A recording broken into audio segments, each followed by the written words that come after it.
সত্যি এই রাতটা ছিল আমার কাছে এক স্মরণীয় রাত, আর সবাই আমাকে এত ভালোবাসে আমি জানতামই না।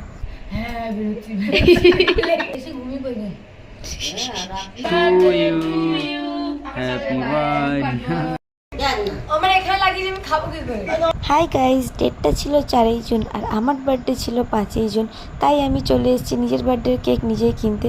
অ্যাকচুয়ালি কেকটা স্পন্সর করছে আমার মা, বাট মায়ের শরীরটা খারাপ ছিল তাই আমি গেছিলাম কেকটা আনতে। কেক কিনে বাড়ি এসে দেখছি আমার বাবা আমার জন্য বিরিয়ানি পাঠিয়েছে। আর আমি এত এক্সাইটেড ছিলাম আমার বার্থডের জন্য যে ফোন ঘাটতে ঘাটতে কখন ঘুমিয়ে পড়েছি আমি নিজেই জানি না। আর কখন আমার দিদি মামিরা এসে এইসব কীর্তি করেছে আমি কিছুই জানি না।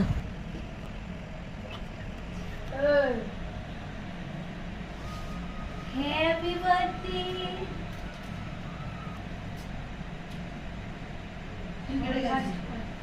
পোড়া মাটি কি করে শুয়ে এলো?